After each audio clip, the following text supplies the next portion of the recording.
ነሸራኩኝ አለውኔ እግዚአብሔር ይመስገን ቆንጆ በዓል ጥሩ እግዚአብሔር ይመስገን አንተም አስደነገጠን እንጂ አዎ ሰማሁኝ እንዳየሽው እንግዲህ ቀረጻውን ማቋርጠን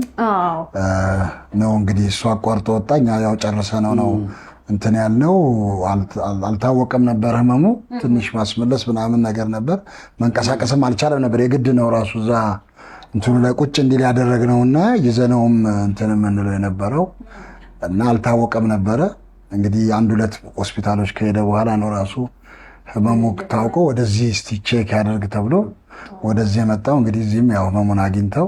በኋላም ያው ዶክተሮቹም ያስረዱሻል እንግዲህ እዚሁ እንዲተኛ የተደረገው ማለት ነው መጀመሪያም ሲመጣም ነግራችሁ ነበር አይደል ከቤትም ሲመጣ ጀምሮ እየታመመ ነው ወዲኛ ስራውን ለመስራት አትውጣ ብለነው ነበር ከቤትም ማለት ነው ማለት ስራውን በጣም ስላለ ለስራው ያው አንደኛ ትልቅ በዓል ነው እዛ ስራችን ላይ እንትን እንዳይል ብሎ በቃ በራስ ተነሳሽነት ነው ደግፈን ነው ይዘንም ሲመጣ እኛማ እዛው በቃ ቀቅድ የለምናን ብለነው ነበር ግን ብዙ ነገሮች ይስተጓጎላሉ ብሎ ነው እንደምንም ብሎ መጣ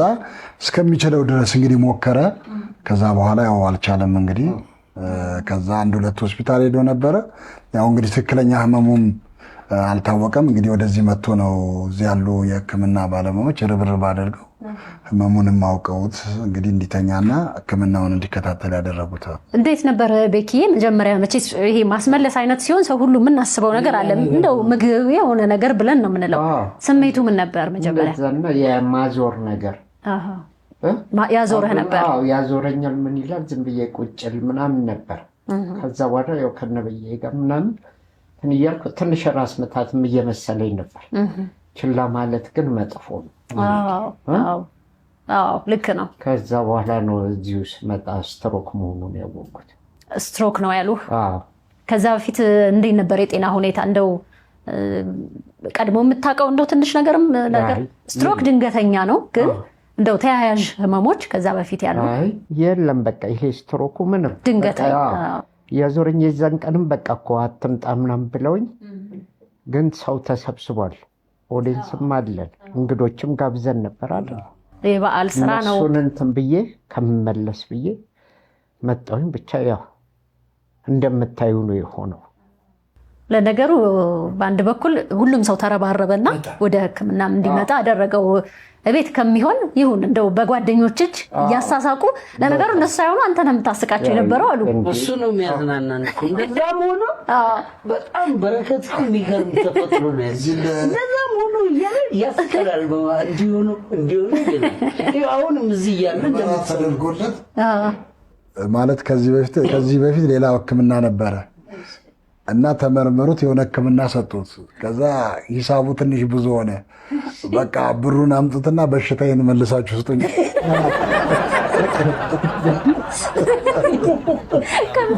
ከብሩ በሽታው ሌላ ቦታ እኮ ሄጄ ነው እንደምትንዳደ ከዛ ምንድነው ምናምን ሰደ በሲዲ እኮ ሰጥቶኝ ነው ያንን ሁላ ብር አልበም ያወጣው አልበም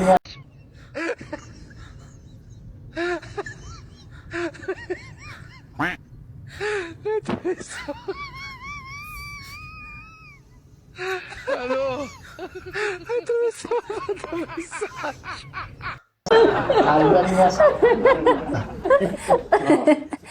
የሞንተሮን እኮ በሲዲ ነው ውጤቱን ሽታውን መልሱት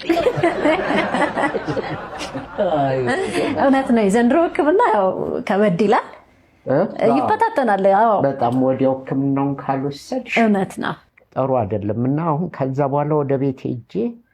እነሱ መተው ወደ ህክምና እስኪሄድ ቤት ሄጄ ራሱ ማረሰው ምንድነው እንዲህ ብድግ ስል ወደ አንድ ሳይድ ነው ማደለው ወደ አንድ ጎን አሁን ወደዚህ የሚሄድ ከሆነ ወደዚህ ነው የምዞረው እና ልክ ከመኝታ ስወርድ ባለቤቴ በር ክፈችለት ምናምን ትላታለች ልጄን አንድ የሬስትሩም አንድ የውጭ በር ነው የምከፍተው ምን ሆንሽ ሲባል ወዴት እንደሚሄድ ያላውቅም ምን ይሆን ወደዚህ ወደዛ ነው በፈለገበት ይውጣ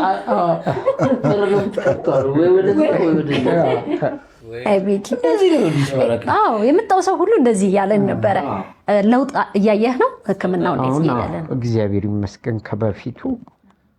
ጥሩ ለውጥ አለ። ደግሞ ያው ቀስ በቀስ እንግዲህ እንዳያችሁ ፍልፍሉ ታሞ ሆስፒታል ገብቷል። የሳቃችን ምንጭ ታሞ እንኳን ያስቀናል። እግዚአብሔር ይማር በሉት። ፍልፍሉ እግዚአብሔር ይማር፣ ወደ ድሮ ስራ እንድትመለስ እግዚአብሔር ይርዳ። ቶሎ እንደምትወጣ ተስፋ እናደርጋለን።